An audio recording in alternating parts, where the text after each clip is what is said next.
Okey, alhamdulillahirabbil alamin wassalatu wassalamu ala Rasulillah wa ala alihi wa sahbihi wa man tabi'ahu wa walah. Subhanaka la ilma lana illa ma 'allamtana innaka antal alimul hakim. Rabbi shrah li sadri wa yassir li amri wahlul 'uqdatam min lisani yafqahu qawli. Alhamdulillah. Alhamdulillah, kita bersyukur dalam keadaan kita diuji dengan COVID ni, kita dapat teruskan program kita alhamdulillah untuk berkongsi ilmu yang memberi manfaat insya-Allah untuk kita. Dan tajuk kita pada hari ini autism ya, autism. Kenapa saya pilih tajuk ni? Sebab kebetulan dalam minggu ni saya ada rawat patient budak ni kena autism, kena autism. Jadi saya rasa sangat penting untuk share dan beberapa tahun ni saya ramai juga rawat patient autism. Autism ni kita tak, setengah tu tak pernah dengar, ada yang pernah dengar, ada yang tahu, dan alhamdulillah dan hari ini kita berkongsi sedikit apa yang kami lakukan di Pusat Ruqyah Hijrah untuk pesakit autism ya. Alhamdulillah kita dapat bantu banyak ya pesakit autism ni, ada yang sembuh, ada yang berkurangan simptomnya, dan alhamdulillah dia boleh perbaiki budak-budak ni kena autism ya. Dan insya-Allah tajuk ni juga ada berkaitan hukum ya. Saya pergi kepada hadis ni, hadis Rasulullah SAW ya, daripada Ali bin Abi Talib radhiyallahu an, bahawa Rasulullah SAW bersabda, "Rufi'an qalamu ada salasah ya, anin naimi hatta yastayqiza ya, wa anis sabiyyi hatta yashibba, wa anin mi'tuh hatta yaqil." Di hadis ni diriwayatkan oleh Tirmizi dan Ahmad ya. Imam Ahmad dan Imam Tirmizi, maksudnya diangkat panel daripada 3 golongan. Orang panel ni maksudnya panel yang menulis dosa dan pahala ya, macam tu ya. Daripada 3 golongan, orang yang tidur sehingga dia bangun, orang yang bayi, dari bayi sehingga dia remaja balik, dan daripada orang yang cacat mental sehingga dia berakal. Jadi kalau ikut ini golongan yang dia tidak dipertanggungjawabkan. Taklif dia tak ada, tak ada taklif. Jadi kalau macam tu dia selamat daripada tanggungjawab. Kenapa hadis ini saya sebutkan awal-awal? Sebab nanti kita tengok ada hukum dekat orang-orang yang atau pesakit yang mengalami autism. Sebab dia setengah ulama dia kategorikan autism ni di bawah cacat mental ataupun ma'tuh ya, ma'tuh. Jadi itu benda yang kita akan bincang kemudian. Jadi maksudnya tak ada taklif. Mereka-mereka yang macam ni, yang ada masalah mental, masalah skizo, masalah tak boleh kontrol diri dia, dan bukan dia yang menguasai diri dia, maka dia terlepas dari tanggungjawab taklif tadi, maka diangkat panel ni, maka dia tak disakitkan ya.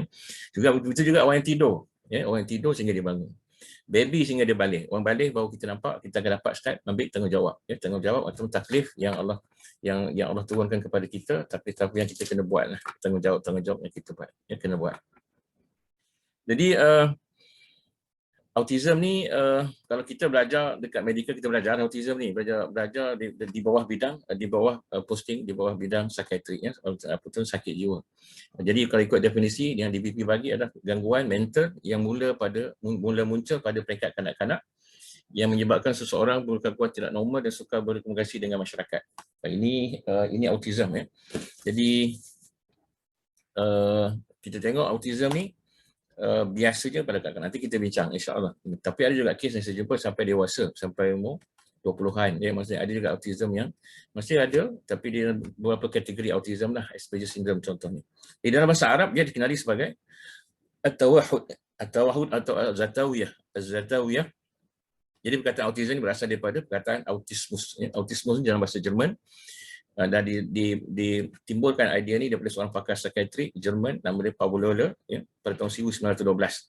Jadi perkataan Greek dia tu, asal perkataan tu perkataan Greek bermaksud auto ya, macam autos, kita berkata auto ni sendirilah ya, autopilot, auto itu semua autogate, itu semua auto sendiri. Dan ismus ya, ismus ni pengakhiran bagi tindakan atau kondisi. Maksud apa akhirnya? Maksud kalau perkataan ismus digunakan untuk akhir kepada apa tindakan atau kondisi yang berlaku pada seseorang. Jadi dipanggil itu yang jadi timbul perkataan autismus atau autism ya. Jadi ada beberapa jenis autism. Ini saya baca laju je. Nanti kalau nanti kita bincang yang saya akan detail, nanti banyak dekat simptom, banyak dekat cara rawat, dan banyak dekat pengalaman kita merawat. Ini benda-benda yang insya-Allah saya dah uploadkan dalam website ya, dalam ruqyahklinikal.com.my. Jadi PowerPoint slide ni ada dalam tu, dan juga beberapa bahan lain lah untuk jadi rujukan untuk seperti tuan-tuan ada masa nanti buka website tu, dalam tu ada PowerPoint slide ni ya, insya-Allah boleh baca kat situ, dan juga ada bahan-bahan lain lah ya. Jadi yang pertama, ada jenis pertama autistic disorder dipanggil. Ini individu dengan masalah autistik dan kebiasaannya mengalami masalah lambat dalam kemampuan berbahasa, lambat dalam kemampuan dia bersosial, lambat dalam berkomunikasi. Inilah spektrum yang selalunya, ini sebenarnya satu spektrum lah, begitu juga sikap dan kecenderungan yang berbeza. Jadi kebanyakan individu autistik juga mengalami ketidakupayaan intelektual. Ini yang paling common lah, yang paling common kita jumpa biasa budak-budak autism macam ni lah keadaan. Ya. Dia ada spektrum dia daripada teruk kepada tak teruk lah. Jadi itu yang berlaku ya. Banyak yang kita jumpa dalam autistic disorder. Ada satu lagi yang kita agak jarang dengar atau jarang jumpa, Asperger syndrome. Asperger syndrome ni dia autism juga. Yang mengidap sindrom Asperger ni biasanya dia punya autism tu sederhana. Dia ada sedikit masalah sikit, masalah sosial, tapi dia tak ada teruk sangat lah. Maksudnya dia boleh komunikasi, dia boleh bercakap, dia boleh fikir macam tu. Tapi dia ada kadang-kadang IQ tinggi pun kadang-kadang. Kalau Asperger syndrome, saya pernah rawat seorang pasien, dia IQ dia sangat tinggi. Tapi dia ada autism sikit. Maksudnya dia dari segi pemikiran dia, dari segi komunikasi, walaupun tak dia boleh communicate, tapi dia tak sempurna kadang-kadang ya. Satu lagi yang kita klasifikasi ke bawah autism ni, pervasive developmental disorder. Ini kita panggil PDD, not otherwise specified. Maksud kalau dia tak dapat digolongkan kepada Asperger atau autism, dia akan masuk dalam kategori ni. Ya, itu ketiga jenis autism ya. Jadi autism ni apa benda sebenarnya? Jadi autism ni jelas siapa yang ada anak autism kita dah faham lah, tapi untuk orang yang tak ada ni, tak pernah tengok ataupun kita tengok kawan je, mungkin kita tak berapa clear lagi. Autism ni sebenarnya lah, dia kecelaruan. Ni dia melibatkan masalah perkembangan saraf di sepanjang hayat. Jadi dikatakan autism ni kalau ada kena tu, dia akan berlaku sepanjang hayat. Itu benda-benda yang medical akan bersikap macam tu lah. Dia rasa kalau kena, dia ada spektrum autism ni, dia paling teruk, yang sikit teruk, tak teruk, sederhana dan teruk juga kan. Jadi maksudnya ini kalau berlaku pada seorang kanak-kanak tu, dia akan berlarutan sampai sepanjang hayat dia. Jadi macam mana dia punya keberangkalian dia. Jadi kalau ikut nisbah, setiap 68 kanak-kanak ada seorang autism. Agak tinggi sebenarnya. Satu kanak-kanak bagi setiap 68 orang. Jadi ada autism. Itu agak tinggi dia punya kadar jadinya autism ni ya. Dan betul satu lagi yang agak unik, kanak-kanak lelaki lebih 4 kali ganda daripada kanak-kanak perempuan. Jadi sebab kalau tengok pengalaman saya sendiri, saya rawat autism dekat sini, dekat Besar Ruqyah, saya cakap ni belum ada perempuan lagi. Saya ni semua lelaki. Yang saya jumpa semua lelaki. Yang dekat Besar Ruqyah lah. Ya. Dan autism ni kita boleh kesan daripada umur dia 18 bulan. Jadi sebab kadang-kadang masalah macam ni tuan-tuan. Sebab masalahnya, mak ayah especially yang muda-muda ni tak perasan. Dia tak perasan dan kadang-kadang saya rasa macam kalau masa kita antenatal adalah nurse bagi kita taklimat tentang perkembangan kanak-kanak semua. Tapi kalau kita tak ambil perhatian sangat, sebab kita tak ada anak lagi masa tu. Jadi kalau buat taklimat masa mengandung ni, dia tak berapa fokus yang kita dengar tu kan.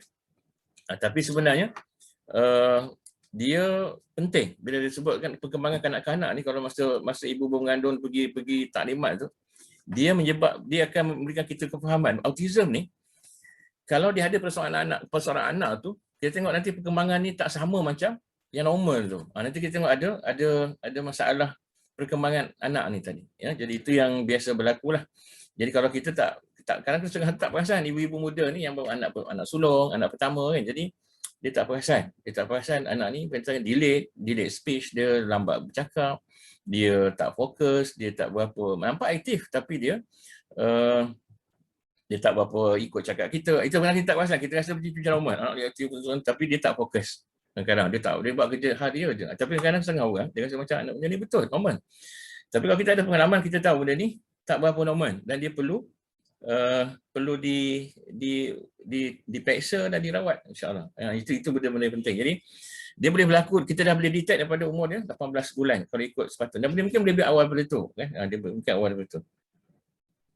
Lepas tu yang satu lagi kita tengok, dia tak ada ciri fizikal. Dia ni autism ni yang bestnya dia kita tak nampak lah kalau kita kena spastik, kita nampak lah anak cacat sikit kan. Kita nampak dia cacat lah sikit, dia tak boleh bergerak-gerakkan. Tapi autism ni pula normal. Dia tak ada masalah fizikal. Fizikal dia okey. Itulah budak-budak autism ni, kalau tengok dia bergerak macam biasa, makan macam biasa, tapi dia sebenarnya dia melibatkan mental sikit atau melibatkan emosi dia. Itu kan. Jadi autism ni dia spektrum. Ada yang sederhana, ada yang teruk, ada yang sikit. Jadi macam tu tak samalah, masing-masing tak sama, ya. Okey, kita tengok slide seterusnya, ya. Jadi apa faktor-faktor yang menyebabkan terjadinya autism ni? Autism terjadi sebab biasanya yang kita tengok banyak yang dikaji faktor mak ayah lah kadang-kadang. Kita tengok kadang-kadang mak ayah yang ibu-ibu yang mengandung ataupun umur yang agak lanjut usia. Itu kalau ikut ibu yang lanjut usia ni memang ada risiko macam-macam jugalah yang jangkit lain. Contohnya Down syndrome, ya. Jadi itu benda-benda yang boleh berlaku kalau ibu tadi usia dia agak lanjut. Sebab saya masuk ONG tu memang agak berat nak cakap. Tengok setengah patient ni umur 44. Saya sendiri ada anak umur 44, masa isteri mengandung umur 44 ni. Jadi benda tu tak semua jadilah, tapi kadang-kadang jadi juga. Macam tadi tengok 1/68 tu jadi, maksudnya kadar nisbah dia, ratio dia tu agak kuat, agak tinggi juga. Jadi kalau nak bersalin atau nak ada anak ni memang bagus usia muda. Ya, maksudnya kalau ikut dia kalau ikut below 30 lah, 35 macam tu. Kalau dah lebih tu kita patut should rest already lah, patut kita dah berehat. Dia tak sedap cakap macam ni, tapi setengah orang kahwin lambat, jadi akan ambil masa untuk mengandung dan sebagainya. Itu benda-benda yang kita kena elakkan risiko-risiko tu lah. Ya. Ibu yang mengalami penyakit ketika mengandung, ini fakta sains ya. Tapi sebenarnya kenapa saya utarakan autism ni hari ni, sebab bila saya kaji, bila saya tanya balik, bila pasien ni mak ayah datang bawa anak, saya suka tanya kepada ibu dia, masa mengandung ada masalah tak? Ada sakit tak? Ada sakit pelik-pelik tak? Atau ada mimpi tak? Jumpa ular ke apa semua. Jadi sekarang ni setakat yang saya rawat pasien autism ni, kebanyakan semua ibu yang datang tu akan sebutkan riwayat dia tu kena ganggu. Dia kena sihir contoh, atau kena gangguan yang kuat lah.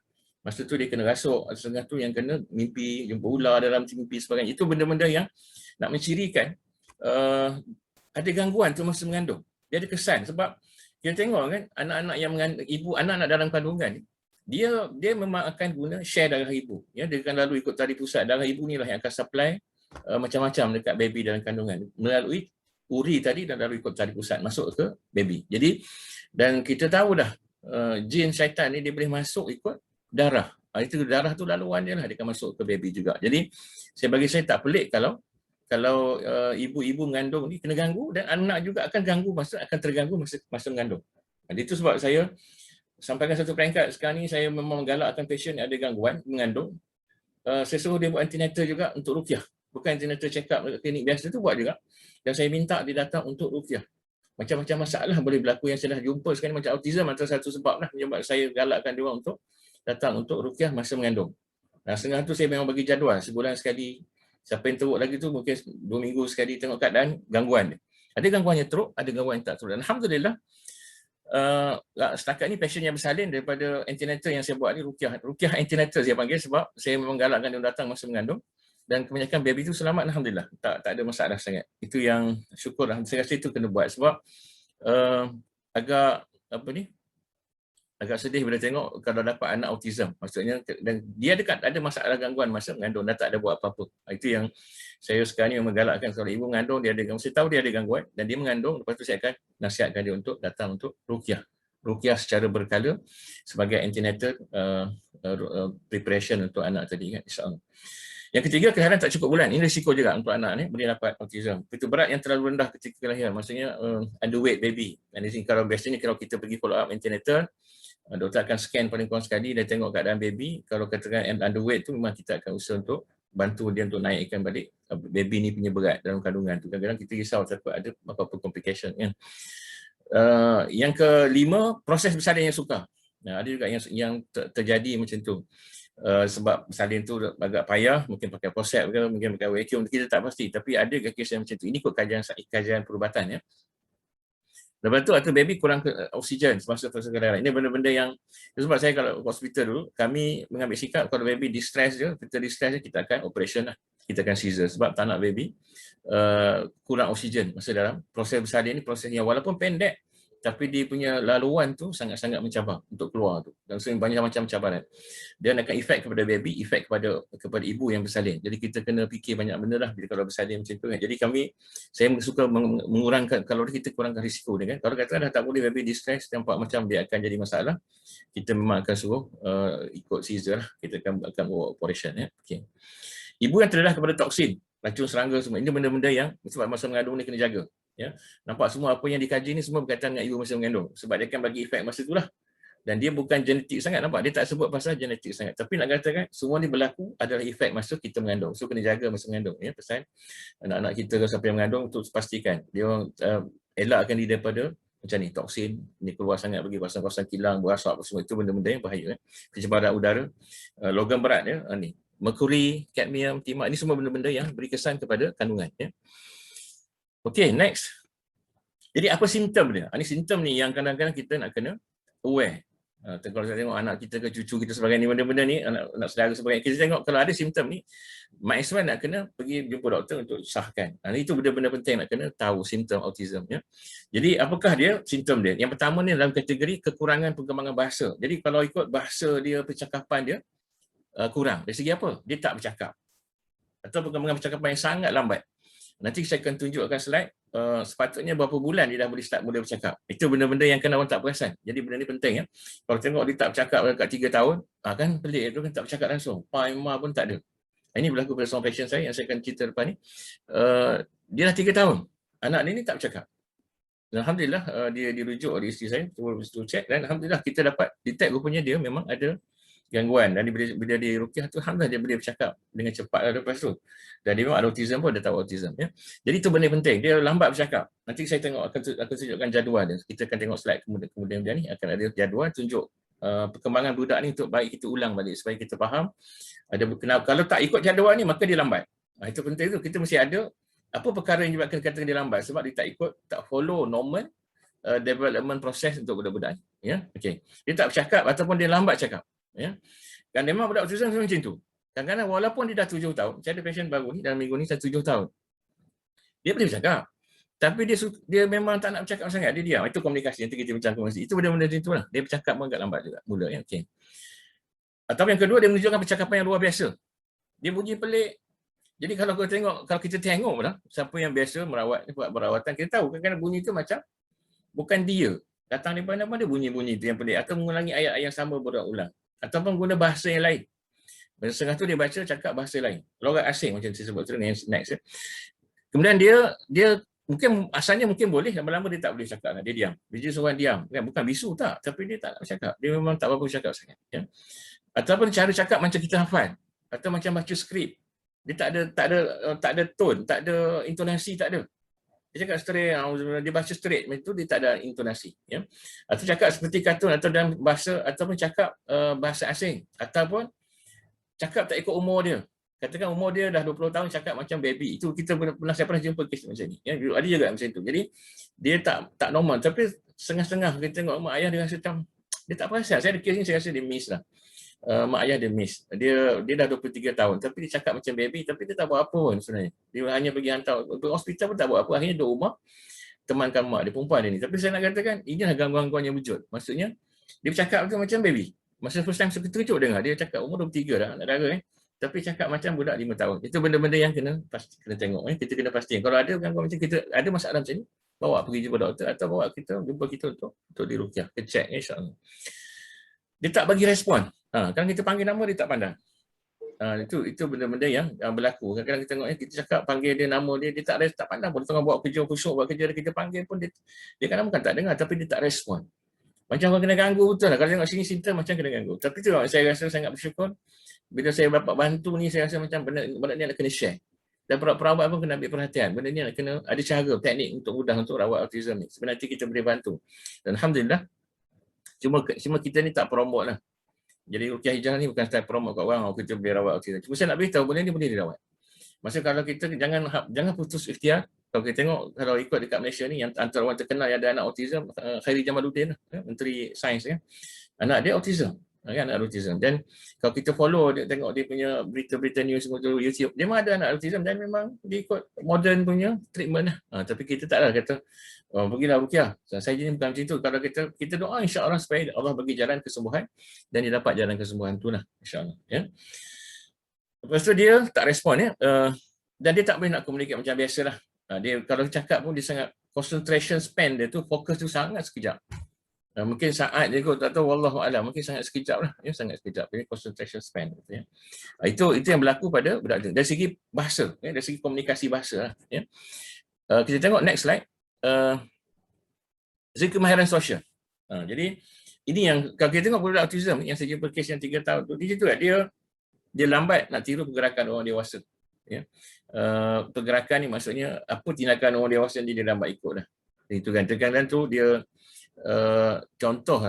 Kadang-kadang kita bagi instruction pun dia tak ikut. Contoh kita tunjuk tu pokok, tu ayam, tu itik, kita tunjuk. Dia tak pandang, dia akan buat tak tahu je. Macam itulah keadaan budak autism, ya. Dia kita rasa dia fokus kat mainan, bukan macam tu. Masa dia tu memang autism. Dia memang terganggu sampaikan dia tak ikut apa yang kita tunjuk, apa yang kita bagi instruction tu dia tak ikut, ya. Kadang-kadang dia minat kawan budak lain tapi dia tak boleh berinteraksi. Kita nampak dia akan jadi tertinggal, orang lain main sama-sama dia akan tertinggal. Dia akan macam dipencilkan sebab apa? Dia tak boleh nak communicate dengan dia orang tu. Dia ada masalah komunikasi kat situ, ya. Hubungan mata tadi. Kalau ikut hubungan mata ni, eye contact ni, dia memang tak konsisten atau tak boleh langsung. Saya memang, kita boleh kalau ikut kita merawat ni, saya minta buat perawat selalu perhatikan. Kalau kes budak autism, kita tengok nanti first time berjumpa, dia tak nak pandang kita pun. Dia tak nak pandang kita, salam tak nak, semua tak nak. Saya setakat ni pengalaman dia gitu dengan budak autism. Tapi itulah, untuk first time, janganlah paksa kita nak pegang kepala dia juga. Kita tak boleh nak pegang. Sebab dia memang tak akan pandang kita, tak akan berkomunikasi dengan kita, dia tak akan ikut cakap kita. Macam itulah itu budak autism. Jadi, mungkin kena rukiah dari jauh. Ya, baca je. Kita jangan dekat sangat pun, suruh mak ayah pegang ke, kita dukung, kita baca dari jauh. Itu kan, dia tak boleh nak ada eye contact tu, tak boleh. Dan ni berlaku baru ni, yang saya kata dalam minggu lepas tu, dia datang first time. Memang tak ada eye contact. Dan dia tak boleh disuruh. Dan dia tak nak naik atas katil untuk rukiah. Jadi maksudnya, saya baca je lah. Akhirnya bila baca tu, dia okey, dia nak naik lepas tu. Lepas tu saya baca, dia dapat jeling saya sekali, lepas tu dia tak tengok dah. Lepas tu saya baca, alhamdulillah lepas habis, dia datang balik baru ni, dia dah berubah dah. Dia jadi boleh borak, boleh cakap, tengok eye contact ada. Maksudnya sampai tahap tu kalau autism. Jadi kita boleh bantu dengan rukiah insya-Allah. Itu benda-benda yang saya sangat, ini pasal pengalaman ini baru kes yang baru ni saya rasa hampir sangat banyak beza. Nanti saya cerita kes tu ya depan ni. Lepas tu tak menunjukkan komunikasi non-verbal. Non-verbal communication ni banyaklah. Kalau kita macam kita tunjuk, kita marah, kita tunjuk, dia tak ada, dia tak akan faham, dia tak akan nak communicate kita dengan non-verbal communication. Dia tak boleh ni. Dia tak boleh lah. Ya, itu budak autism. Kalau jadikan dia macam tu, memang itu special untuk budak autism, ya. Dan dia tak berminat kadang-kadang. Dia tak boleh lah, tak kongsi minat, dia tak fokus, dia akan minat dia tu lah. Seolah-olah macam ada benda, ada makhluk yang duduk dengan dia, duduk main dengan dia macam bercakap dengan benda tu. Jadi itu benda-benda yang berlaku kadang-kadang. Jadi kita perhatikan budak-budak ni, kalau dia macam tu mungkin nak kena check, ya, dia kena check. Okay, next slide. Satu lagi simptom, satu lagi kategori simptom. Jadi buat satu benda yang berulang. Kadang-kadang kan pergerakan motor ulang. Atau kadang-kadang dia tangan dia pusing, gerak pusing, dia akan buat itulah dia pusing. Betul dia berhenti sekejap, itu dia pusing balik tangan tu. Itu pergerakan ya. Ataupun dia berpusing ke, dia melompat, itu semua benda kita tengok. Kalau kita perhati dia budak autism macam tu. Dia akan buat satu pergerakan tu berulang. Betul dia buat balik benda lain. Betul dia buat balik benda tadi, sebiji macam dia buat yang sebelum tadi. Itu ciri-ciri budak-budak autism ya. Satu lagi dia degil, macam kita tengok cakap, memang degil lah. Dia takut dengan benda dia, macam panik, kita tengok muka macam, kau tengok tu macam panik. Tengok kita tu macam takut, macam tengok rimau. Kadang-kadang tu kita tengok ni. Itu memang ciri-ciri dia. Kalau kita masuk bilik, dia dah takut. Dia macam, dia tak nak bergerak, menggigil tangan kanan kadang. Jadi macam kena rasuk juga lah, sebiji macam tu. Ya. Satu lagi yang agak unik, dia mungkin nak pakai yang sama, dia tak fikir. Dia tak nak fikir benda-benda, dia nak pakai sama. Itu je dia nak. Yang dia tahu baju tu lah hari-hari kadang-kadang. Ya. Lepas tu, kalau dia main pun juga. Kalau dia susun itu, dia robohkan, mesti naik balik susun balik. Dia boleh buat tu berulang-ulang ya, macam tu. Kalau kita tengok ciri-ciri dia. Ya. Kalau dia simpan, dia keluar balik. Betul main-main, dia simpan balik, itu keluar balik. Itu budak akan buat secara berulang-ulang. Itu ciri-ciri dia. Ya. Lepas tu dia tak peka kepada apa yang berlaku sekeliling dia. Bunyi ke cahaya kan dia tak respon sangat. Dia tak peka. Dia akan fokus dekat apa yang dia, soalan tadi macam soalan ada benda yang duk ngadap dia, main dengan dia sampai dia tak fikir benda lain pun yang luar daripada dia. Keluar yang sekeliling dia kan. Kadang kalau ada aktiviti, ada satu aksi-aksi tu dia akan buat benda yang sama. Dia nampak macam dia sedut-sedut, cium-cium ke, itu benda-benda kita tengok dia akan buat benda tu berulang-ulang lah, ya. Percakapan pun dia macam stereotip. Ekolalia kita panggil dalam medical. Dia tak sedar dia cakap benda yang sama, ulang benda yang sama kalau dia bercakap lah, ya. Lepas tu kerana dia obses, sesuatu tu dia obses. Kalau mainan dia tu dia obses ke mainan dia tu lah. Ya. Okay, next. Jadi diagnosis macam mana? Jadi bila kita tengok ada masalah macam ni dekat anak-anak ya, dekat baby dan sebagainya, kalau boleh kena bawa dia, kita boleh detect seawal umur setahun lebih, setahun 6 bulan itu dah kita dah boleh detect perubahan-perubahan ni, dia tak bercakap, dia tak respon, itu semua dan kita boleh bawa bila bila cut off point atau bila kita nak bawa seawal mungkin. Kalau kita tengok ada masalah, kita jangan risau untuk pergi jumpa doktor, minta jumpa doktor buat analisa, buat pemeriksaan dan sebagainya ya. Diagnosis siapa boleh buat? Kita boleh jumpa psikologis, clinical psychologist boleh. Kita boleh jumpa pakar kanak-kanak. Habis ini orang yang terlatih ya, pakar kanak-kanak, pediatrik ya, yang pakar dan mahir dalam pengembangan kanak-kanak, psikiatrik pun boleh. Ya. Kita ada child psychiatric kadang-kadang yang khusus untuk tengok masalah-masalah ni. Lepas tu ada pakar neuro pun boleh. Itu memang ada, dia akan tahu untuk nak assess patient yang ada autism ya. Jadi dia memang dia ada kriteria untuk diagnosis lah. Itu doktor akan uruskan tu, insya-Allah. Kita jangan risau bab tu ya. Okey. Jadi rawatan dia macam mana? Jadi itu yang saya nak sebut sini. Agak menarik ya, sebab kalau ikut perubatan dia tak ada rawatan, tak ada rawatan perubatan, tak ada ubat. Ubat tak ada. Setengah-setengah tu sampai doktor sangat strict, tak ada ubat lain. Ubat alternatif pun tak boleh. Sampai tahap tu ya, sebab kita percaya tak ada rawatan untuk autism. Itulah tahapnya, tak ada rawatan langsung ya. Yang kita ada apa? Kita ada panggil kita ada contoh sini digunakan applied behavior analysis. Dia ada macam pendekatan dia adalah pendekatan untuk terapi lah. Terapi ni terapi tingkah laku, behavioral terapi. Jadi macam contoh sini dia sebutkan sini applied behavior analysis. Dia akan analisa budak ni dia akan buat dia punya terapi itu berdasarkan apa yang dia ada. Jadi itu yang tak ada ubat, tuan-tuan. Itu sudah kata bila saya boleh buat dengan ruqyah, saya rasa benda ni perlu dibuat dengan sungguh-sungguh lah. Saya mungkin selama ni saya bukanlah tak sungguh, tapi patient ada, ramai juga patient saya rawat, nanti saya sebut kes-kes tu. Tapi saya rasa saya tak sempat nak buat case report, saya tak sempat nak buat rujukan, bukan saya tak sempat nak present kes ni macam ni. Semua benda tak ada kesempatan ya sebenarnya. Dan kita belum dapat lagi satu group of autism. Baru ni alhamdulillah ada satu kumpulan anak-anak autism ni dekat Seremban. Dia berminat nak joint venture dengan kita, insya-Allah pasal ruqyah.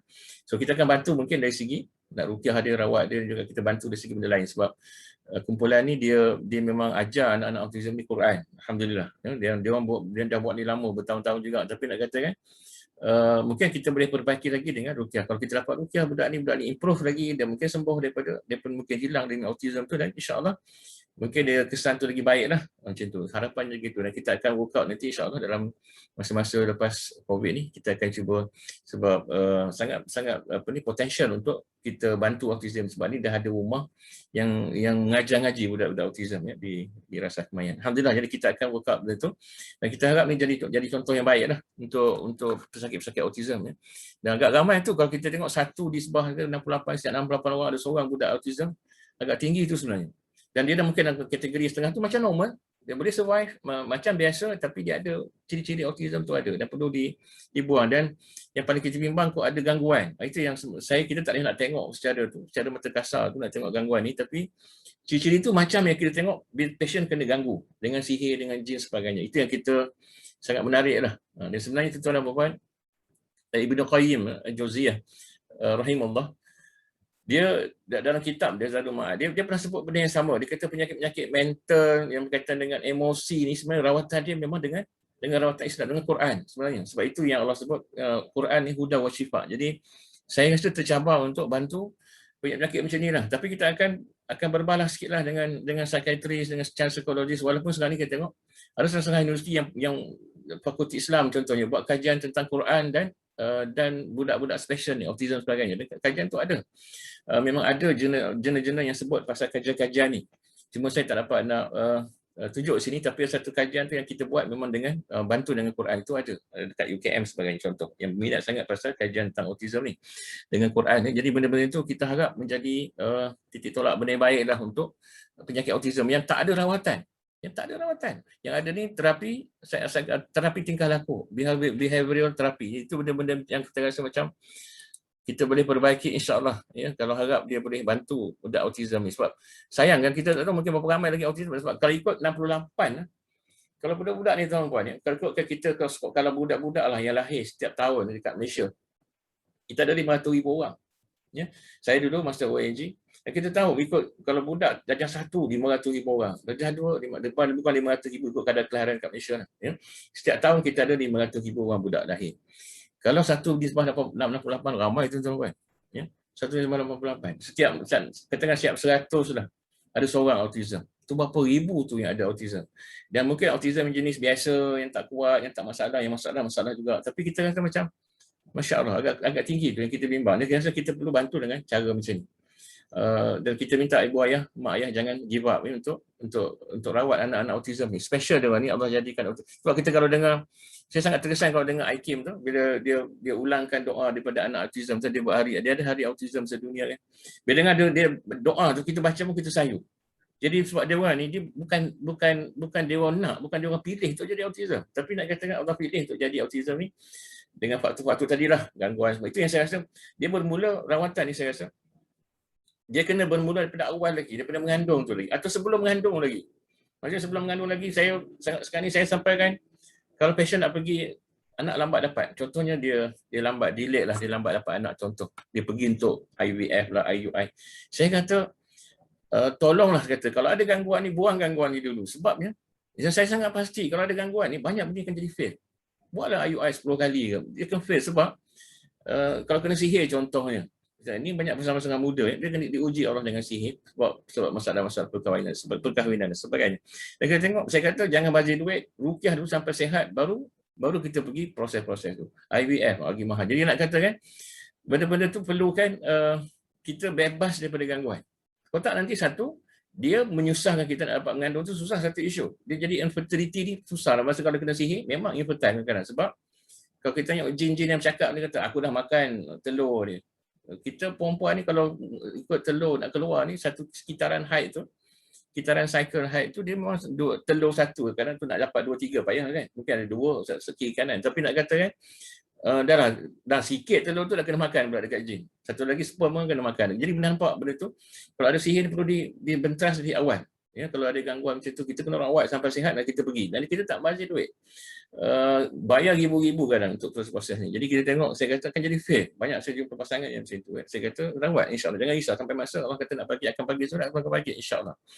Yang kedua, bila dalam mengandung tu pun saya akan jadi risau sebab dia boleh kacau juga masa kandungan. Itu benda-benda yang saya rasa kita, bagi saya sekarang saya nak lebih proaktif. Saya kalau boleh nak rawat dia tu sebelum baby tu lahir. Kita tengok kalau lahir tu dan kadang kita tak rawat dia, orang yang kena ganggu ni masya-Allah dia akan jadi ganggu baby lah, macam-macam yang jadi abnormal lah, yang jadi lahir macam-macam masalah sebagainya, ADHD lah, ni jadi autism. Itu benda-benda yang saya rasa ada faktor berkaitan dengan kandungan tadi. Dan saya harap benda dapat dikaji supaya nanti kita dapat bagi terbaik untuk pesakit ya.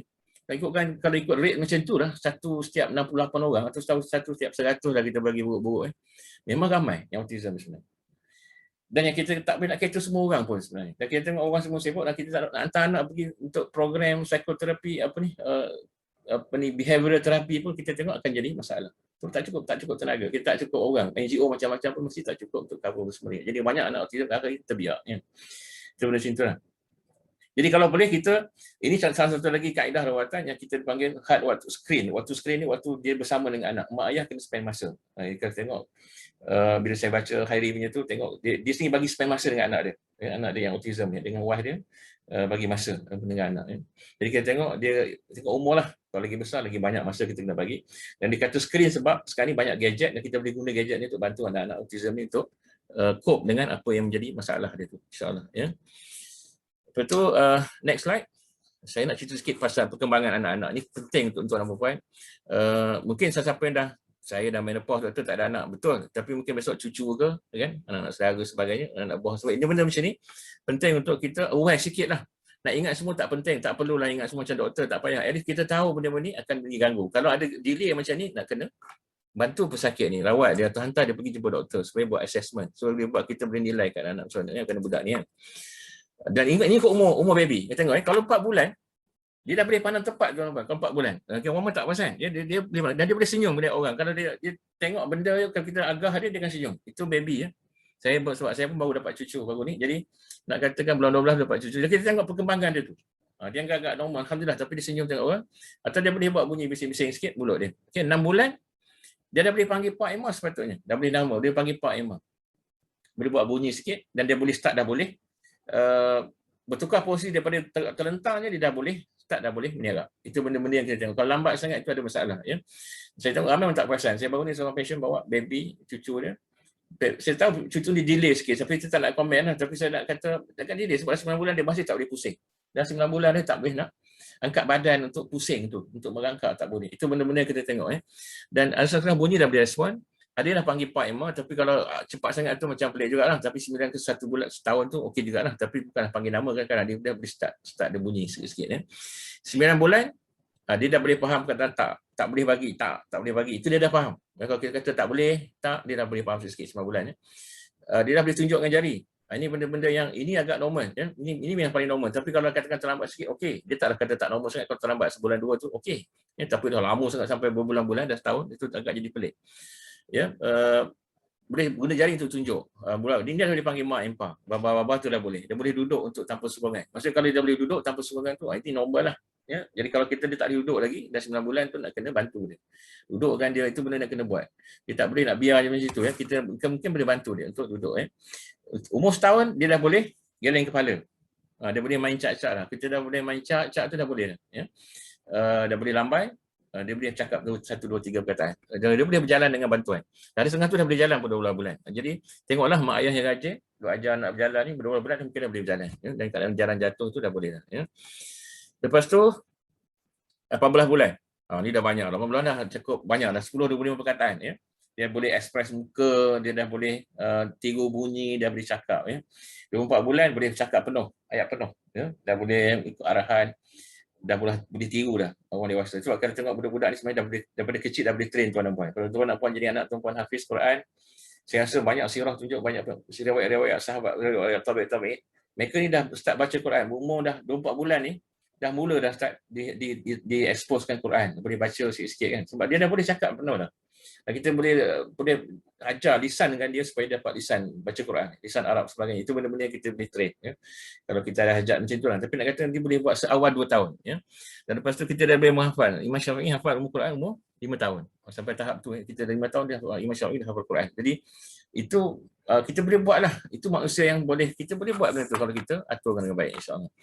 30 bulan tengok dia, 30 bulan 2 tahun setengah, ya. 200 perkataan banyak ni. 3 bulan dah boleh cerita penuh. Dia benda macam ni dah boleh ingat sebenarnya. 3 tahun ke 4 tahun dia dah tak boleh ingat. Imagine lah kalau datang dan keadaan patient ni 3 tahun tak bercakap. Automatik kita dah tahu dah ni tak boleh cakap, ni benda yang tak ikut norma dia punya perkembangan. Jadi itu benda macam tu contoh. Nanti ni boleh tengok dalam slide saya dah upload ni. Okey. Jadi kita bincang sikit kes-kes yang ada 90 10 40. Okey. Kes pertama ni saya suka jadi kes, ini memang kes unik kes untuk saya dan saya rasa mak ayah dia ni tak tahu ada ke hari ni, wallahualam. Jadi kes ni yang rujuk wife saya rujuk kes ni sebab dia ni dah 3 tahun anak sulung daripada pasangan muda ni, dia tak bercakap lagi, dia tak apa ke, kadang-kadang dia barang, dia memang tak ikut, tak apa langsung lah, kan dia. Dan memang dia tahu autism dan follow up dengan hospital. Jadi bila my wife suggest tu, kata pergilah doktor, kata tolong pergi tengok try Ruqyah kalau boleh improve. Dan memang tu sangat-sangat improve, alhamdulillah. Jadi kes ni sangat-sangat saya bersyukur Allah bagi kes ni untuk saya terbuka fikiran saya bahawa ini boleh dirawat. Ini yang pertama, ini 4 tahun 5 tahun dulu saya ingat kes ni. Tapi nak katakan saya buat dia kali pertama tu, hari pertama saya ruqyah dia dan saya tak usik dia pula. Hari pertama tu dia tak ada usik, dia tak kenal kita, dia memang takut sebagainya. Jadi kita tak usik dia, saya akan baca je. Saya baca dia jari jauh, tak sentuh dia. Dan besok saya kata boleh tak datang 3 hari straight. Dia datang 3 hari straight mak ayah ni bawa. Sebab dia ni muda, dia kerja sendiri kot. Dia kerja sendiri, ayah dia kerja sendiri sebenarnya. So dia datang balik second day tu. Tu dia cakap, doktor, semalam anak saya tadi anak saya dah boleh panggil Pak Imam. Sebab dia 3 tahun dah sebenarnya. Dan dia patut dah sampai tahap dah boleh cakap penuh. Nampak? Dah boleh baca ayat sebagainya. Kita tengok tadi perkembangannya. Dan alhamdulillah, kali kedua tu rawat lagi senang lah. Lepas tu ruqyah lagi senang. Sebab dia dah respon okey. Lepas tu datang balik hari ketiga, doktor dia kata anak saya dah boleh tunjuk dah dan boleh fokus. Maksudnya tunjuk tu pokok dia dah boleh ikut arahan tadi tunjuk tadi. So sepantas itu tuan-tuan, 3 hari je. Saya kata benda ni Masya Allah, mungkin dengan izin Allah Ta'ala, tapi nak kata kan, setengah wali mungkin lambat lagi, tapi nak kata ini kes yang sangat unik. Dan alhamdulillah, dia settle bab tu dan dia tak datang dah sampai sekarang. Tentu Allah, saya mungkin kena panggil dia check. Tapi nak kata kan, dia tak datang lagi pun harapnya okey lah, insya Allah. So bagi saya rasa okey. Dan saya rasa dah okey, insya Allah. Ya. Jadi itu contoh kes pertama ni budak 3 tahun ya, dia tahu dia kita tengok dia punya perkembangan tu memang sangat lambat lah kalau kita banding dengan apa yang saya cakap tadi sebelum ni pasal perkembangan kanak-kanak ya. Apa yang saya baca untuk mu'alish, untuk mu'alish, untuk perawat, saya baca ayat basic je. Yang kita baca basic, kalau tengok saya baru ni uploadkan video saya, video baca ruqyah tu, ruqyah yang basic je. Ataupun kalau katakan tak nak baca penuh pun semua-semua dengan sembuh semua tu, just baca Fatihah, betul Al-Baqarah ayat 1 sampai 5, baca ayat kursi.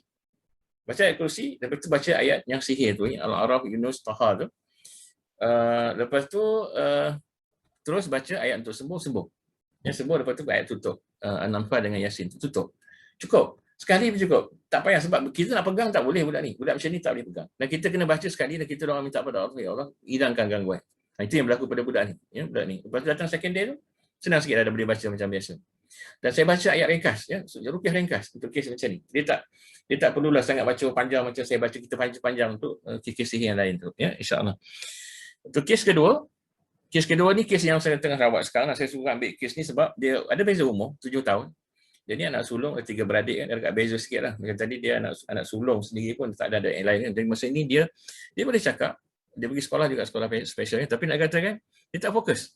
Kadang-kadang dia barang, itulah. Jadi ayah dia bawa tu sebab ada orang recommend kot, dia datang untuk try ruqyah. Dan dia memang follow up untuk terapi dekat hospital. Tapi yang best dia kali pertama tu memang tak ada nak cakap dengan dia. Dia tak fokus langsung. Tengok pun tak nak saya. Dia tak nak tengok saya. Jadi kalau maksud eye contact tak ada. Tak ada eye contact langsung. Dia tak fokus langsung, dia tak ada eye contact. Jadi saya hari itu saya tak usik juga lah. Saya baca dari jauh je. Saya baca. Saya tak usik dia pun.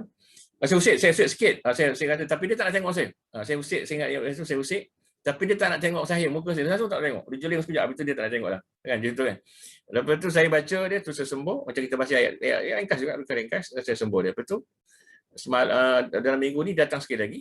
Sekarang lagi datang, dia dah okey lah. Dia dah okey tu, bercakap, elok, cerita, adik nama siapa. Semua dah okey lah. Dia boleh bercakap dengan baik. Lepas tu dia naik sini, dia kata, dan saya baca dia macam biasa. Alhamdulillah. Dan dia, ayah cakap antara benda yang dia nampak sangat beza, dia ni tak boleh tidur. Dia kata dia kalau malam tidur pukul 11, dia pagi sampai malam tak tidur langsung, tak rehat langsung. Saya buat kerja dia, dan malam baru tidur. Dan kata lepas ruqyah pertama tu, dia kata dia tengok anak dia tidur petang. Dan benda-benda yang dia kata selama dia tak tengok langsung, anak dia tidur petang. Alhamdulillah, sebab sekarang ni mesti KPI dari rumah tu. Tak kerja kat jabat, kerja kat rumah. Tapi nak kata kan, dia kata dia dah boleh tidur petang. Dan dia dah sangat, bila ruqyah tu dia tengok muka saya tu macam cakap macam biasa, masya-Allah. Saya minta dia datang kali ketiga untuk ruqyah kes ni. Dan itu juga untuk mu'alish, saya rasa baca ayat biasa je. Tak payah usik pun tak apa. Kalau kalian boleh usik perlahan-lahan kita usik. Just touch kat kepala. Sebab kita tahu gangguan ni gangguan mental, gangguan kategori mental ataupun emosi. Jadi kita tengok fokus kat kepala. Pegang kat kepala. Tak nak tengok muka tak apa. Jangan tengok muka dia. Kita tengok dari belakang jauh je macam tu, ya. Sebab dia akan takut. Dia tengok muka kita mungkin takut kalau budak autism. Dia rasa macam tengok muka kita rimau kot. Wallahu a'lam, tak pasti, ya. Itu benda-benda yang mu'alish kena buat macam itulah, ya. Kes ketiga ni ini agak serius sebab kes ni walaupun kita kata dia Asperger syndrome, ni kes ni Asperger syndrome ya. Yang refer ni oleh seorang pakar psikiatrik. Ini yang refer ni pakar psikiatrik sendiri refer. Dia ada buat sesi sebab dia ni murtad ya. Dia keluar daripada Islam. Dia ada master dia hebat, dia master genetik.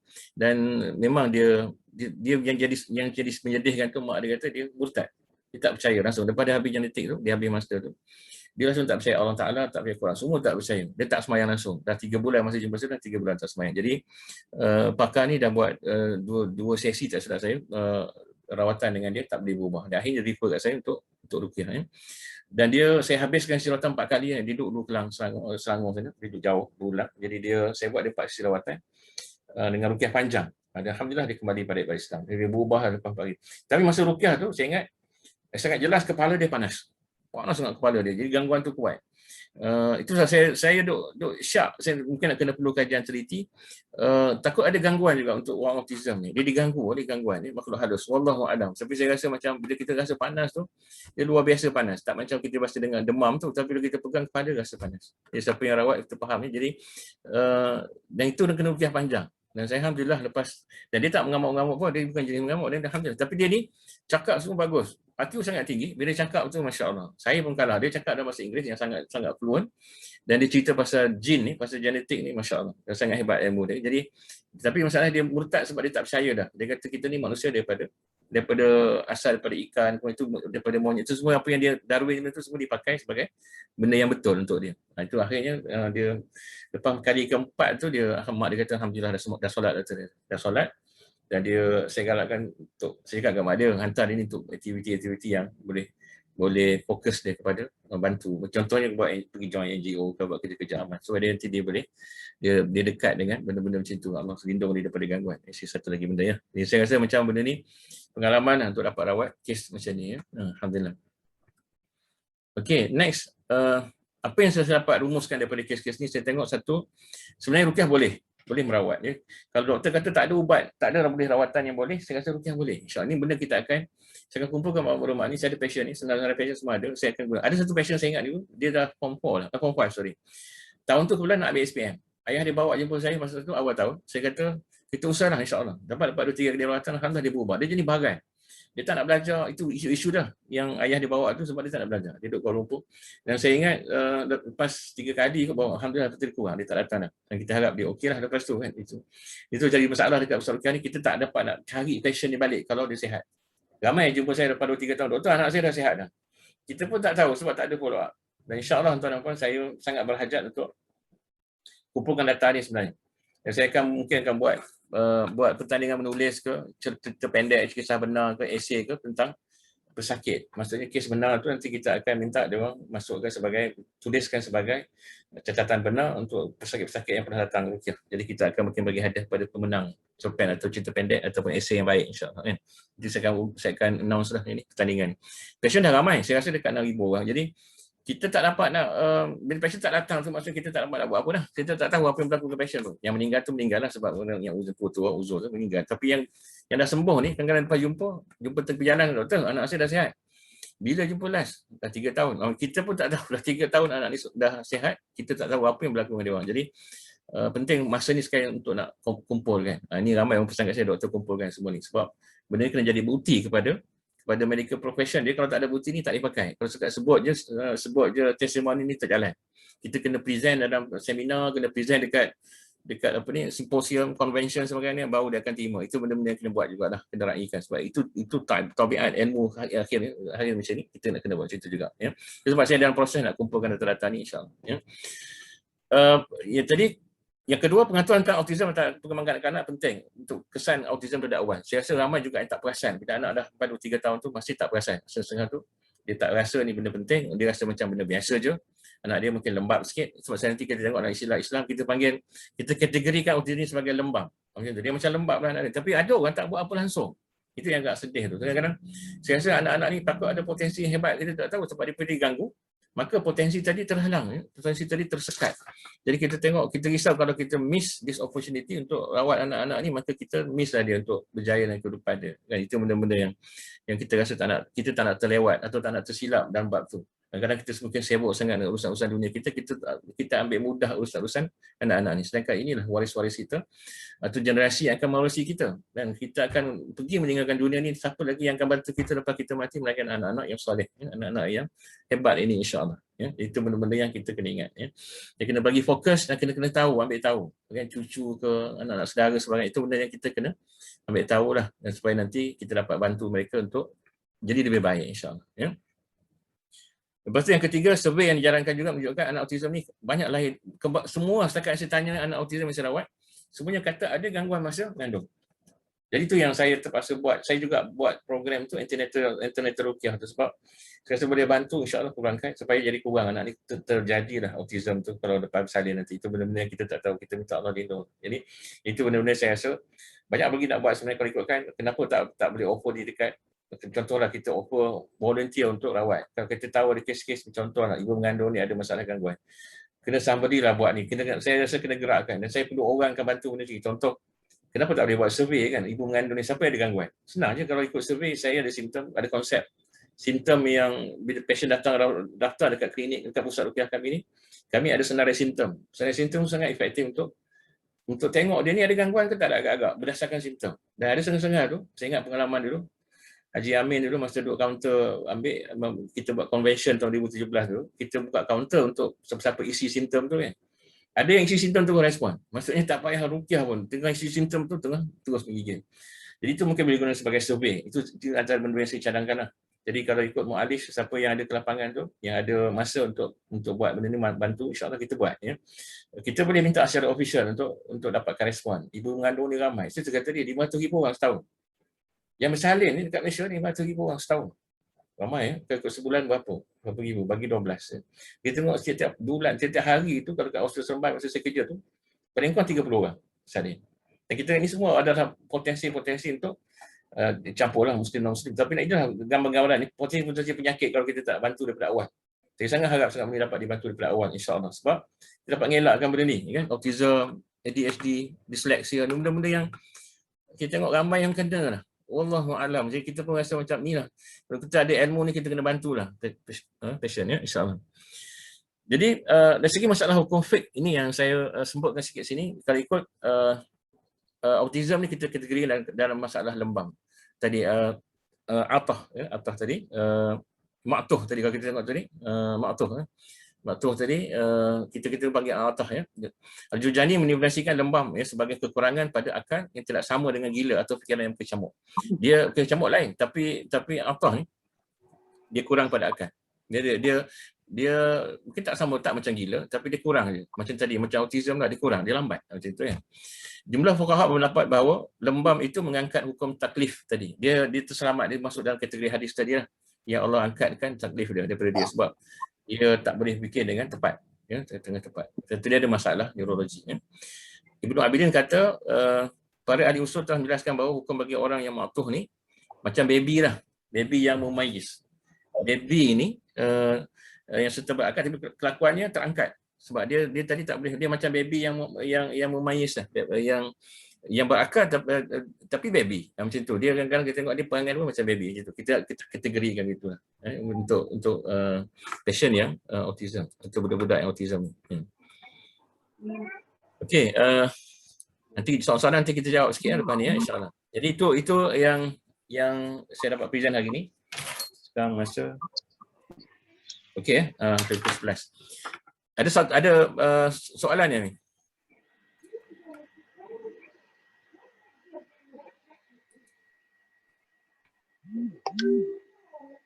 Okey. Saya buka chat ni. Co-host tak perasan kita tengok soalan ni, kita anak saya autism. Umur dah 12 tahun tapi masih tak boleh bercakap. Boleh saya buat untuk rawatan kata. Cubalah insya-Allah. Saya galakkan untuk cuba. Saya tak kata saya akan sembuhkan. Wallahualam, sembuh dengan Allah, izin Allah. Tapi jangan rasa terlewat. Dah 12 tahun doktor, saya rasa tak terlewat, insya-Allah. Dan saya rasa jangan pernah rasa kita habis ikhtiar, tak. Jangan putus asa. Wala ta'asu min rahmatillah. Maksudnya jangan kita putus asa dengan rahmat Allah Taala. Ramai orang putus asa tu kan tak buat apa-apa. Jadi kita tak nak macam tu, ya.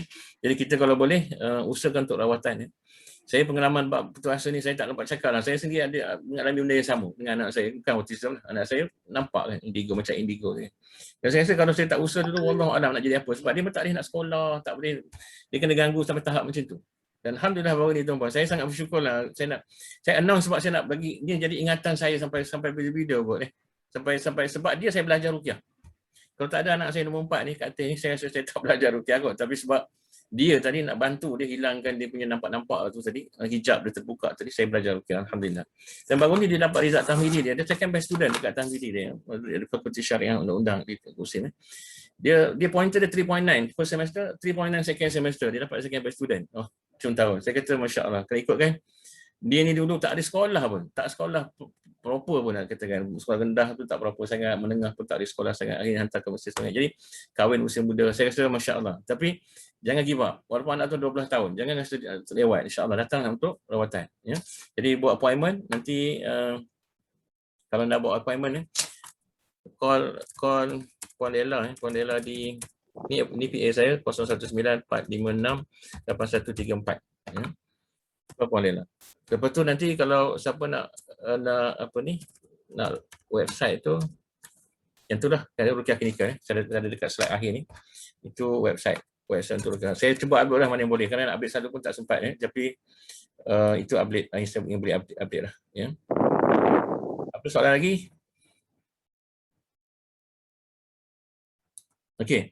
Soalan ni menarik juga ya. Kandungan gula dan darah meningkat ketika mengandung itu boleh dikatakan ada gangguan ke? Walau belum mengandung tak ada kencing manis. Saya wallah saya tak pasti. Ikut dari segi medikal memang boleh berlaku kepada siapa-siapa pun. Kan? Kita kena buat MGTT lah macam-macam. Jadi mengandung ni memang ujian-ujian dia lah. Tapi kalau nak pasti ada gangguan ke tak, kena cek. Saya sangat-sangat nak cadangkan untuk cek. Tapi yang keadaan betul lah. Jadi kami dekat Pusat Rukiah, untuk perawat kami, saya ajar dia orang untuk kita dapat peringkuan bezakan gangguan ni wujud tak wujud atau gangguan ni medical ke tak medical macam tu. Jadi kita memang ada sistem dalam Rukiah Hijrah ni saya design satu sistem mana kita boleh periksa perempuan ni. Jadi kalau kita baca ayat-ayat tu lepas tu kita cek. Kalau kata ada gangguan kita rawatlah. Dan bagus juga rawat. Wallahu a'lam penyakit ni sebab kita ni yang uniknya bila kita tengok Al-Quran sebut Allah sendiri sebut dalam Quran Quran ni sendiri huda wa syifa ni maksudnya Quran ni boleh jadi penyembuh semua penyakit segala penyakit malah ini yang paling penting untuk dia jadi hukum amal. Lepas tu baru kita cari usaha-usaha yang lain insya-Allah. Itu benda-benda penting lah. Jadi kalau katakan nak cek boleh cek pergi jumpa perawat kami. Kalau dekat Bintulu kita ada grup kat Bintulu, kat Bangi kita ada satu lagi pusat kat Bangi. Lepas tu ke Seremban dekat sinilah, kat Seremban lah jumpa saya lah. Tapi penting untuk cek. Kalau kita bagi teori, kita bagi hipotesis mungkin ke gangguan tu ada. Mungkin. Saya tak tahu. Wallahu a'lam. Sebab bila ada gangguan ni, benda pelik-pelik pun tadi. Saya sepanjang pengalamannya merawat ni dah 5-6 tahun ni full time. Saya rasa dari segi medikalnya kita rasa ni ini memang macam medical tapi tak. Tapi bukan yang medical sangat, punya gangguan. Saya masih rawat seorang pesakit ni. Dia sakit kaki yang sangat teruk. Semalam minggu lepas saya cerita pasal pain kan. Sebab apa saya cerita pasal pain ni, terus sakit ni? Sebab saya ada passion ni lah. Agak kesian dia ni kan. Maksudnya, dia accident dah lama, 2-3 tahun. Tapi sakit dia tu tak boleh nak explain. Tapi hilang dengan rukiah. Painkiller pun tak boleh hilang. Dia kata, tusuk macam mana pun tak hilang. Tapi hilang dengan rukiah. Jadi ni gangguan ke apa? Mungkin gangguan. Mungkin sihir. Dan juga medical juga. Mungkin sebab dia dah jadi medical. Dia dah jadi macam sakit. Sakit tu pergi ke spine. Jadi benda-benda macam itulah. Jadi kalau katakan, kalau kencing manis masa mengandung, ada gangguan ke? Mungkin boleh. Sebab bila ada gangguan ni, dia boleh buat macam-macam. Broad spectrum of problem. Dia boleh buat. Itu saya rasa kalau jumpa gangguan ni, dengan demamnya, dengan sakit badannya, baru ni pasien saya seorang tak boleh jalan. Lepas cucuk vaksin tak boleh berjalan. Dah kat 2 minggu, seminggu lebih. Tak boleh jalan, tersadar kat rumah. Kan? Jadi bila macam tu, anak-anak semua dah susah hati. Bawa pergi klinik, doktor kata tak ada apa. Cek-cek semua kata, tunggulah sabar, dia kata nanti akan hilang ni. Tak hilang juga. Bawa ke sini rukiah, rupanya dia kena gangguan kaki dia tu, kena pegang dekat jin. Sampai masa rawat tu, saya rawat, saya tak tahu pun, kita tak nampak jin. Jin ni bukan benda yang kita nampak-nampak lah. Saya tak nampak. Kalau kata saya nampak tu, kadang-kadang orang tu mengaku dia kata, dia nampak ada jin ni. Itu kena hati-hati lah. Mungkin dia pakai jin. Ya. Jadi masa tengah rawat tu, anak dia ada sekali. Anak ni lelaki. Lepas habis rawat, dia pun cakap, doktor, tadi masa doktor rawat, saya tengok ada lembaga hitam tinggi tu pegang kaki mak saya. Dia kata, Masya Allah. Jadi bila saya rukiah tu, dia kata habis rukiah, dia pun keluar daripada bilik. Hilang lembaga tu kan. Dan memang benda ni wujud lah. Nak kata macam mana, sakit kaki lepas vaksin. Lagilah kita takut nak pergi vaksin sebab kita kena cucuk je lepas tu tak boleh bangun. Rupanya kena pegang oleh gangguan ni dekat jin. Jadi tu yang saya kata kat anak tu dia kena rawat. Saya kata kau ni macam mana boleh nampak? Ada silat ke? Dia kata ada silat tu belajar silat. Jadi rupanya jin ada dalam badan dia pun tu dia nampak jin tu, nampak jin yang kacau mak dia tu. Tapi dia masa ni sebenarnya tak nampak kot. Bila saya rukiah tu baru dia kata dia nampak. Jadi tu benda macam tu. Jadi boleh cek tuan perempuan kalau ada masa mengandung ni ada nak cek boleh cek insya-Allah tak ada masalah. Kalau tak ada gangguan pun kita boleh baca kan. Sebab mana tahu dengan izin Allah Taala sembuh. Dan saya rasa ramai juga yang sembuh tanpa ubat tu ada alhamdulillah insya-Allah ya. Okey, next soalan.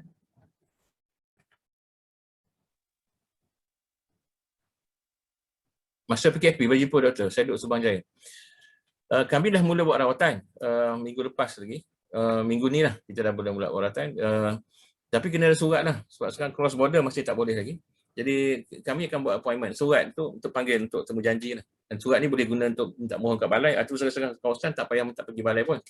Surat temu janji ni cukup tunjuk masa Roblox je. Itu pun lepas alhamdulillah. Tapi yang pernah datang kita ada kad temu janji. Appointment card tu pun boleh lepas Roblox. Ya, biasanya kalau Roblox 9 ni lepaslah kalau ada surat ataupun kad. Jadi kita tapi kena call PA saya buat appointment dulu. Ya, buat appointment dulu baru kita tengok kita tengok masa bila yang boleh tu. Dan kita akan keluarkan surat untuk appointment tu ya. Okey, itu keadaan COVID sekarang ni lah. So, saya membuka juga dan keadaan saya berhati-hati lah. Kita jaga SOP. Kalau tuan-puan ada kontak rapat dengan jangan datang lah kalau boleh. Takut nanti. Bukan saya takut tak, tu kena orang lain. Kita menjangkitkan tu kena orang lain. Okay. Soalan satu lagi soalan, dia kata bolehkah saya usaha baca ruqyah dan dalam bimbang saya tak cukup soleh? Oh macam ni. Boleh baca tu, jangan risau. Quran tu yang sembuhkan Allah Taala, bukan kita. Kita ni jadi medium je insya-Allah. So saya cadangkan jangan give up, baca je. Kalau ikut macam saya, kami sini ada buku ruqyah tu boleh baca. Buku sebab dalam tu saya dah susunkan ayat-ayat untuk dibaca. Jadi kalau ikutkan benda pasien yang sembuh, kadang suami baca untuk isteri. Itu pun sembuh alhamdulillah. Tak belajar merawat pun, tapi dia baca je, hari-hari dia baca, buka buku tu dia baca kat isteri dia. Seorang pasien saya kat Bangi, saya ingat, saya rasa ini memang kes sebab dia allergic, muka teruk habis kena rashes semua ya. Dan datang rawat kurang, betul balik kena balik. Banyak kali, beberapa kali sampai buku saya keluar dia beli, suami dia beli. Dia betul tak datang lama, datang elok, muka clear. Rupanya suami dia baca hari-hari. Hari-hari baca kat dia. Jadi itu pun boleh insya-Allah ya. Cuma bacaan tu kena perbaikilah. Kalau rasa macam baca Quran tu masih slow, belajar dengan ustaz, perbaiki bacaan insya-Allah supaya kita baca dengan baik. Ya, itu cabaran untuk kita lah nak baca Quran supaya kita baca dengan tajwid yang betul ya. Bukan yang berlagu sangat macam qari, tak. Kita baca dengan tajwid betul, dengan apa makhraj yang betul, tu jadilah alhamdulillah ya. Lepas tu next soalan. Nah, PKP saya buka ya. Okey, anak saya 26 tahun, lelaki, autism. Ada juga epilepsi. Masya-Allah ya. Ini kena bantulah. Saya rasa sangat ni Puan Yusni ya, saya rasa kena bantulah. 26 tahun dah ya. Allah Akbar. Mungkin nak kena tengok balik sejarah dia kenapa perawatan macam mana. Jadi ini dengan epilepsi sebab dia bila ada autism ni, dia ada banyak penyakit lain kadang. Ada setengah tu dia jadi spektrum teruk. Jadi skizo pun ada. Ada yang autism jadi depression, anxiety, itu semua ada. Ya, ada autism jadi macam ni. Kalau ikut epilepsi ni mungkin benda lain. Wallahu a'lam, kena check lah.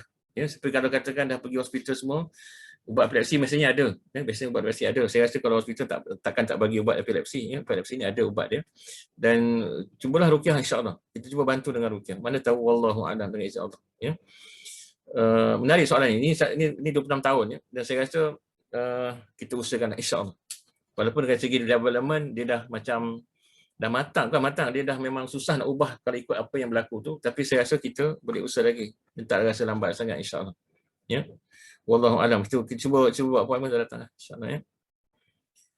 Kalau parent request sendiri, masya-Allah, ni sangat-sangat bagus. Itu yang terbaiknya. Itu saya rasa yalah, kalau kita jumpa ustaz, yalah, saya dulu masa saya rawat anak saya 3-4 tahun saya menghadap ustaz. Harapkan ustaz baca semua kan. Tapi jika tak improve, mungkin dia nak suruh kita belajar akhirnya. Dan akhirnya saya belajar tu dapat improve lah anak saya sikit. Dia nak katakan kita boleh ruqyah insya-Allah. Cuma ayat-ayat mana semua tu nak kena tengoklah. Ya, senang kalau katakan nak buku tu saya ada kat sini. Minta kau pun Lela kata nak beli buku, message dia, nanti kita hantar by post, kita boleh courierkan buku, boleh baca kat buku. Ayat-ayat semua dalam tu. Saya susun ayat-ayat tu dalam buku. Kalau nak baca sendirilah boleh usaha.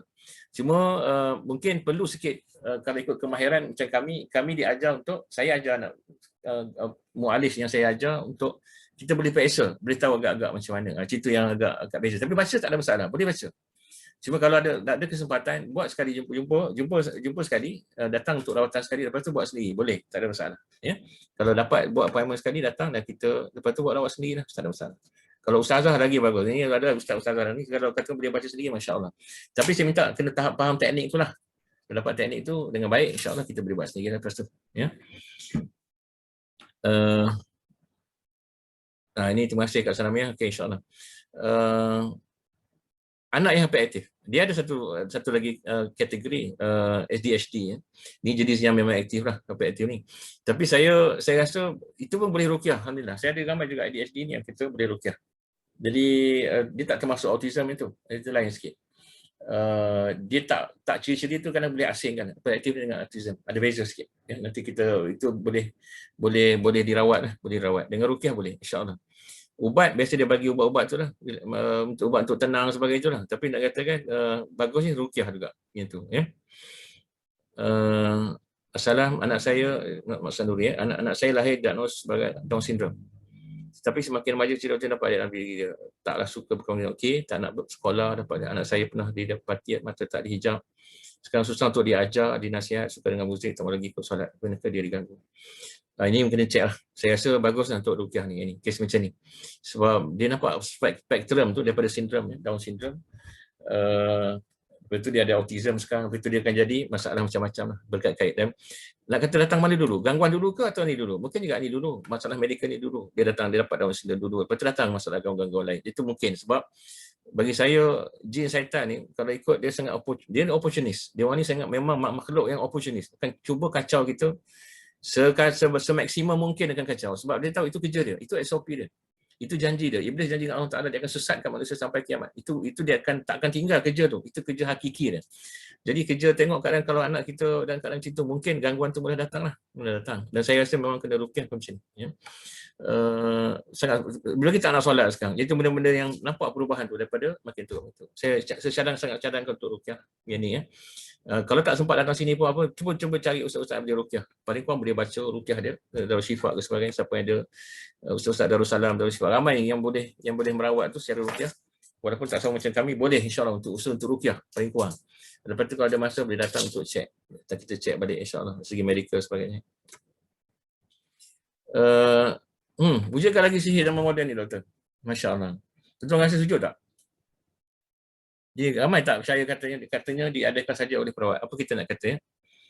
Tuan-tuan ingat tak berita baru ni bulan 6, hujung bulan 6, ada satu budak ni 23-4 tahun je tu lah. Saya letakkan dalam website saya berita ni sebab nak tunjukkan sihir ni masih ada zaman ni. Yang dibuat oleh orang yang sangat muda, 23 tahun. Budak buat ni sihir untuk pisahkan suami isteri. Wallahu alam, zaman moden ni lagi senang nak buat sebab dia iklankan servis tu. Dia iklankan servis tu dalam Facebook. Begitu ada orang hantar gambar, dia semua pakai online. Hantar bayaran, hantar gambar sihir supaya pasangan tu. Kalau tuan-tuan tengok boleh buka, kalau miss berita ni, buka website Ruqyah Klinika, saya ada uploadkan berita ni. Dia bulan 6 tahun, ujung bulan 6 tahun ni lah baru ni. Bulan 6 baru ni, bulan Jun. Dan dia tangkap lah bomba, dapat report ada rumah terbakar, kondo terbakar, ada unit terbakar. Jadi ada orang report nampak api semua. Bomba pergi tengah rupanya orang tu tengah buat kerja sihir. Jadi itu benda-benda nak tunjukkan berlaku. Jadi benda ni itu ada bukti, bukan tak ada bukti, kita ada bukti. Sihir ni masih berlaku. Bomoh ramai lagi sebenarnya. Banyak bomoh moden lagi dahsyat. Lagi canggih dia orang ni daripada dulu lah. Kalau dulu bomoh senang nak kenal. Bomoh pakai tanjak lah, pakai tasbih gantung kat leher semua, kita tahu ni bomoh. Sekarang ni tak dikenal bomoh ni tuan-tuan. Bomoh ni kadang-kadang tak kenal pun. Kena pakai tudung macam biasa, macam pakai kopiah pun ada. Jadi itu kena hati-hati. Bomoh pun ada ramai sekarang. Ya, buku rukyah ni boleh order. Kalau nak buku rukyah ni, nanti call PA saya atau message. Kena call waktu bekerja lah. Yang call hujung minggu ni dia tak ada. Call message dia, nombor tu. Lepas tu nanti kita uruskan penghantaran insyaAllah. Transfer payment nanti kita hantar dia punya ni, buku insyaAllah, by post. Rawatan saya dekat Seremban. Saya kat Seremban. Kat Seremban, kalau nak buat appointment tu call PA lah. Nombor tadi ada, call PA saya untuk buat appointment. Nanti dekat hospital lagi, saya tahu epilepsi ni memang kena manage betul lah. Tapi saya ada kes baru ni, bukan tahun ni lah. Tahun lepas saya ingat, ada satu kes yang nampak macam epilepsi, tapi bukan epilepsi tuan-tuan, tapi gangguan. Itu yang agak sangat menyedihkan. Dan doktor rawat dia lama dah dengan epilim semua. Bertahun-tahun. Dia datang jumpa saya tu, dia kata masa tu dah sangat teruk. Ubat pun tak dapat nak protect sangat. Dia kena anytime. Pergi shopping kena, macam kena. Tapi bila dia describe kat saya tu, dia tak macam epilepsi. Dia macam kena rasukan. Dia tak ada berbuih mulut macam tu, macam sawai semua tu, tak ada. Tapi dia macam Jesus tu, macam kena gigit. Itu saya rasa itu bukan epilepsi. Tapi mungkin gangguan. Itu macam mana pun nak kena check lah. Ya. Okey. Itu je. Saya rasa itu je. Soalan lagi? Kalau nak tanya, cakap direct pun boleh, insyaAllah.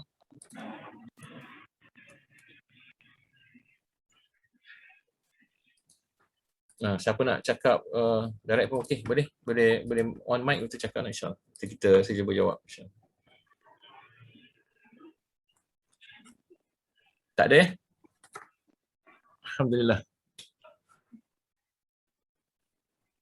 So saya rasa alhamdulillah, saya rasa ni benda-benda yang saya nak angkat sebagai isu sebab saya rasa kena bagi option untuk autism ni dirawat lah. Tengok tadi macam kes tadi sampaikan 26 tahun ya, tak ada rawatan. Tak ada rawatan, macam tak ada rawatan. Jadi kita tak buat. Boleh dirawat dengan Ruqyah, rawat Islam. Macam mana? Autisma. Yang cakap ni bukan ini doktor perubatan. Oh ya, okey. Terima kasih doktor. Terima kasih join. Memang saya sama ni rawat untuk kes autism lah. Yang saya bagi contoh kes kalau doktor ikut. Ini doktor perubatan betul.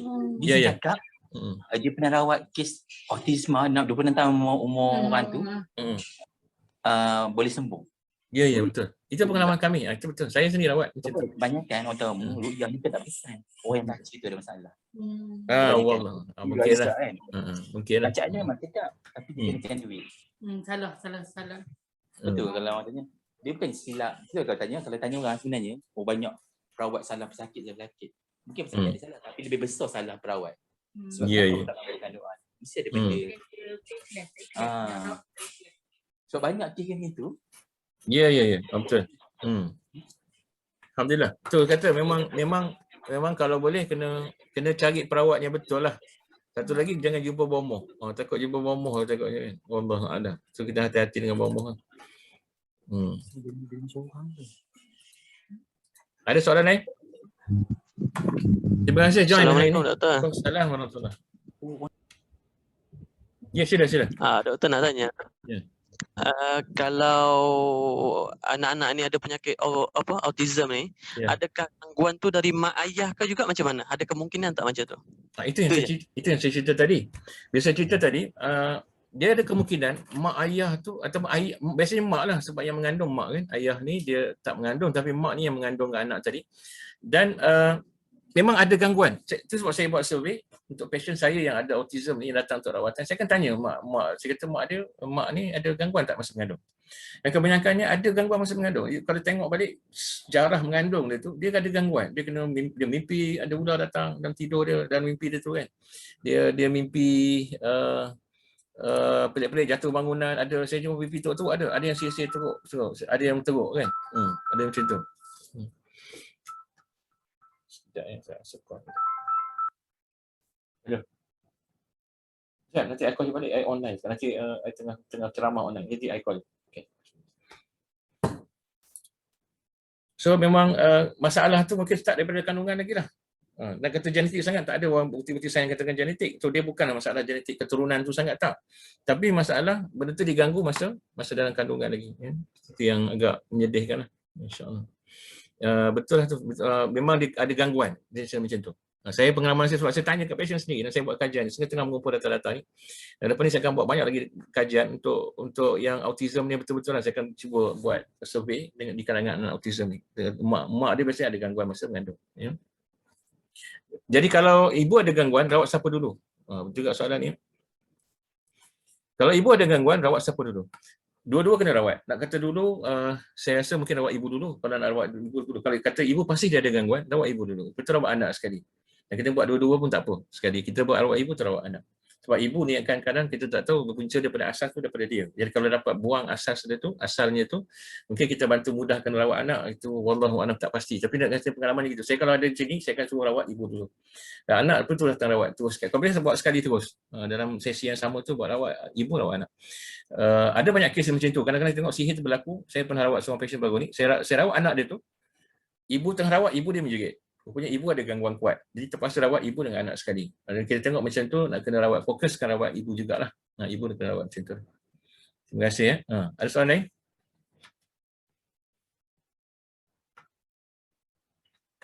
Tak ada ya? Okey. So insya-Allah saya rasa kita dah hampir ke hujung sesi. Alhamdulillah, terima kasih banyak-banyak. Jazakumullah khairan katsiran kepada yang dapat join sesi pagi ni.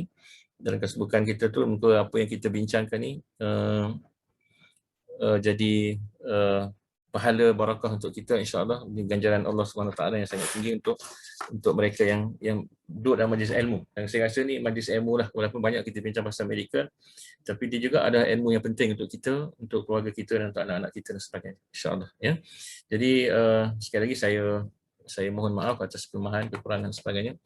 Dan kita sudahi majlis kita dengan tasbih kifarah Rasulullah. Subhanallah wa bihamdihi.